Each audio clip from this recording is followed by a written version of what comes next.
Perkenalkan, nama saya Bernadetta Isa Nugraheni, mahasiswa Program Studi Pendidikan Matematika, Fakultas Keguruan dan Ilmu Pendidikan Universitas Kristen Satya Wacana. Di sini saya akan mempresentasikan hasil penelitian saya yang berjudul Analisis Kemampuan Literasi Spasial Siswa pada Pembelajaran Berbasis Etnomatematika Benteng van der Wijk Gombong. Adapun dosen pembimbing yang membimbing penelitian saya selama ini yaitu Ibu Helty Ligia Mampau. Yang menjadi dasar dalam penelitian saya ini adalah adanya modernisasi yang mengalami perubahan seiring dengan berjalannya waktu, seperti halnya dengan ilmu pengetahuan dan teknologi yang makin berkembang. Hal ini memberikan pengaruh besar dalam dunia pendidikan. Menurut Peraturan Gubernur Daerah Istimewa Yogyakarta Nomor 66 Tahun 2013 tentang Kurikulum Pendidikan Berbasis Budaya menegaskan bahwa kurikulum pendidikan menuntut adanya keterlibatan budaya dalam pembelajaran. Sehingga hal ini bertujuan agar peserta didik mampu menjadi generasi berkarakter dan melestarikan budaya sebagai landasan karakter bangsa. Peran budaya di sini sangatlah penting karena memberikan pengaruh besar untuk memahami, memaknai, dan menghargai serta menyadari pentingnya nilai budaya dalam menjalankan aktivitas kehidupan sehari-hari. Selain itu, peran nilai budaya juga bermanfaat bagi pembelajaran matematika realistik. Hal ini dikemukakan oleh Freudenthal pada tahun 2006. D'Ambrosio, seorang matematikawan yang berasal dari Brasil, mengatakan adanya perubahan dalam pembelajaran matematika. Pembelajaran berbasis budaya dapat menjadi salah satu solusi perubahan dalam pembelajaran matematika karena dalam proses pembelajaran berbasis budaya dapat memanfaatkan beragam sumber belajar dan penerapan ilmu secara kontekstual. Seperti penelitian yang dilakukan oleh Anna pada tahun 2016 tentang pembelajaran matematika pada siswa sekolah dasar dengan eksplorasi Masjid Al-Akbar yang ternyata memiliki konsep geometri yang dapat dijadikan alternatif sumber belajar matematika. Selain itu, ada juga penelitian yang dilakukan oleh Dewi Safina pada tahun 2022 tentang kajian etnomatematika pada budaya Sidoarjo dan ditemukan beberapa konsep matematika tentang satuan baku dan tidak baku, konsep tinggi, perbandingan, transformasi geometri, kekongruenan, bangun datar, dan bangun ruang. Selain itu, ada juga penelitian yang dilakukan oleh Mas Ruka dan Budiarto pada tahun 2021 tentang adanya konsep matematika pada batik Pamiluto Ceplokan di Gresik, yaitu konsep geometri, konsep transformasi, konsep perkalian yang dapat digunakan dalam media pembelajaran guna meningkatkan literasi matematika. Berbicara tentang literasi matematika, kemampuan literasi matematika ini dapat dilihat salah satunya melalui hasil PISA. Nah, menurut hasil PISA pada tahun 2018, Indonesia menduduki posisi 10 terbawah dari 79 negara yang berpartisipasi dengan rincian poin di bawah rata-rata siswa ASEAN, yaitu kemampuan membaca 42 poin, kemampuan matematika 52 poin, dan kemampuan sains 37 poin. Hal ini menjadi bukti bahwa tingkat literasi matematika pada siswa yang ada di Indonesia masih cukup rendah. Menurut De Lange pada tahun 2003, literasi matematika meliputi 3 struktur kategori fenomena, yaitu spasial literasi, numerasi, dan kuantitatif literasi. Kemudian menurut More Russo pada tahun 2013, literasi spasial dibagi menjadi 3 domain, yaitu domain visualisasi, domain penalaran, dan domain komunikasi. Domain penalaran adalah salah satu proses yang mengatur, membandingkan, atau menganalisis konsep dan hubungan spasial. Domain komunikasi melibatkan individu menggunakan berbagai sumber termasuk bahasa lain, simbol, prasasti, dan isyarat. Sedangkan untuk domain visualisasi adalah suatu proses yang menghasilkan representasi kognitif dan objek spasial melalui gambar visual yang oleh representasi eksternalnya atau tindakan fisik. Hal ini dikemukakan oleh Archavi pada tahun 2003. Banyak budaya yang ada di sekitar masyarakat Indonesia. Salah satunya ada Benteng Van der Wijk yang bisa dimanfaatkan dalam proses pembelajaran literasi spasial.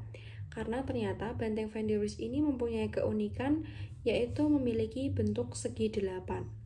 Berdasarkan uraian di atas, penelitian ini bertujuan untuk mendeskripsikan kemampuan literasi spasial siswa menggunakan pemanfaatan pembelajaran berbasis etnomatematika Benteng Van der Wijk Gombong, dan analisis dalam penelitian ini akan berdasarkan dengan tiga dari domain literasi spasial, yaitu domain visualisasi, penalaran, dan komunikasi. Metode penelitian yang digunakan pada penelitian saya ini yaitu yang pertama, untuk jenis penelitian menggunakan penelitian kualitatif.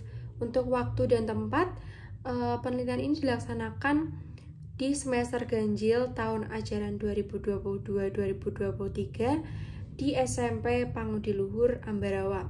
Untuk subjek penelitian di penelitian ini yaitu 6 siswa kelas 9 SMP Pangudiluhur, Ambarawa. Selanjutnya, untuk teknik pengumpulan data, kami melakukan observasi, tes tertulis, dan wawancara. Untuk instrumen penelitiannya, ada soal tes kemampuan literasi spasial, pedoman wawancara, dan dokumentasi dari guru.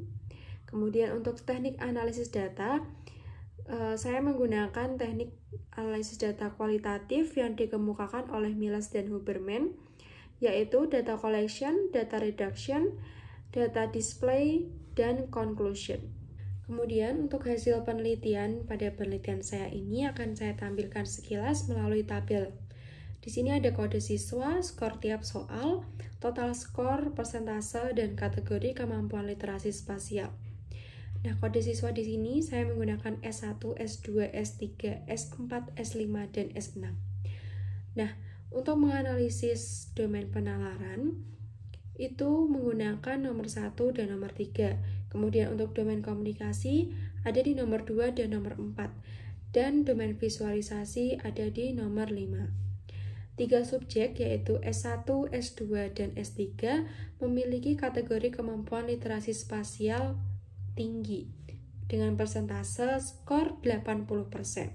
Sedangkan untuk S4, S5, dan S6 berada di kategori kemampuan literasi spasial sedang dengan perolehan skor secara berturut-turut yaitu 67, 60, dan 53.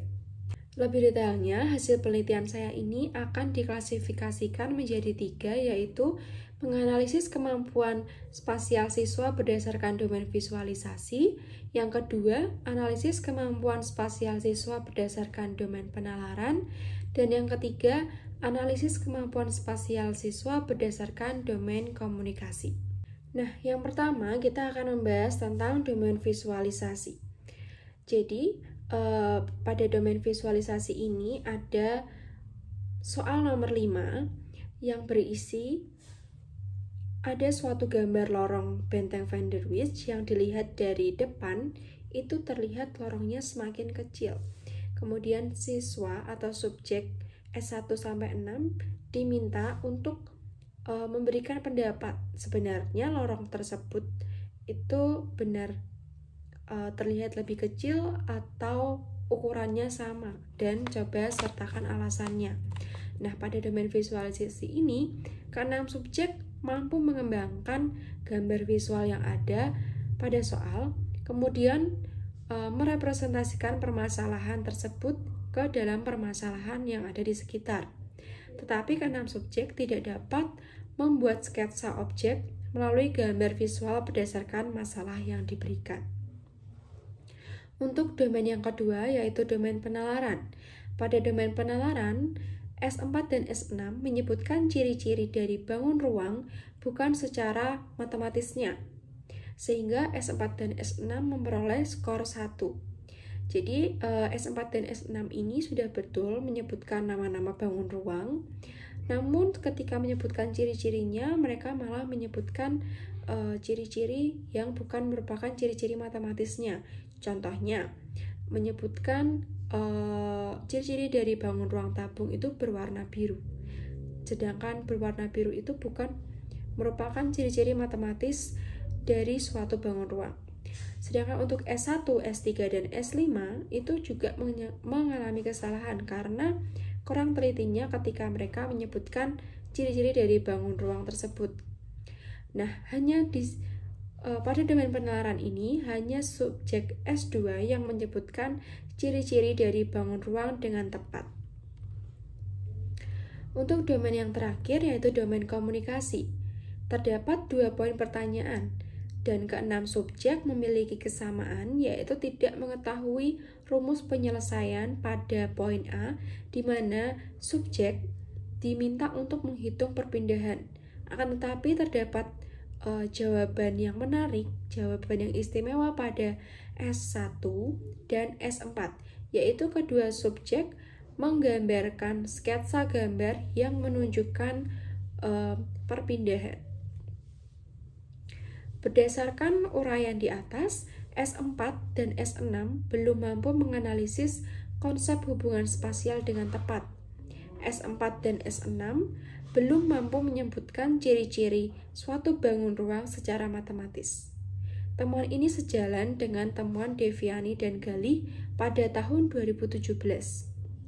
S5 mendapatkan skor 1 karena tidak menuliskan cara penyelesaiannya. Hal ini selaras dengan penelitian yang dilakukan oleh Howard et al. Pada tahun 2021.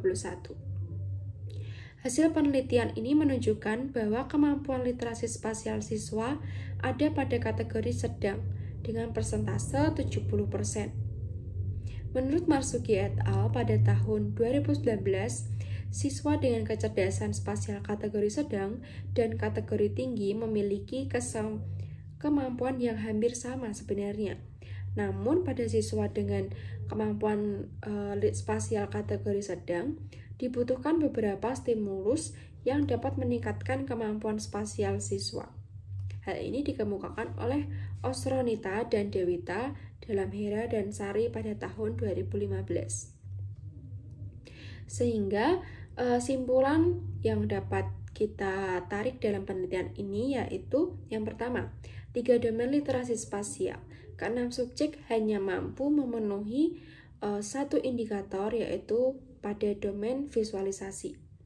Yang kedua, hal ini menunjukkan bahwa masih rendahnya kemampuan literasi spasial siswa terkait penalaran dan komunikasi. Jadi siswa kurang untuk menganalisis, membandingkan, mengelola, serta mengungkapkan ide-ide terkait konsep dan objek spasial. Kemudian saran dalam penelitian ini, guru perlu memperhatikan literasi spasial siswa terkait penalaran dan komunikasi yang masih cukup relatif rendah. Kemudian dapat diinvestigasi lebih lanjut terkait faktor-faktor yang mempengaruhi. Nah, untuk referensi pada penelitian ini, itu yang bisa saya sampaikan. Jika ada salah kata atau kata-kata yang kurang berkenan, saya mohon maaf. Terima kasih.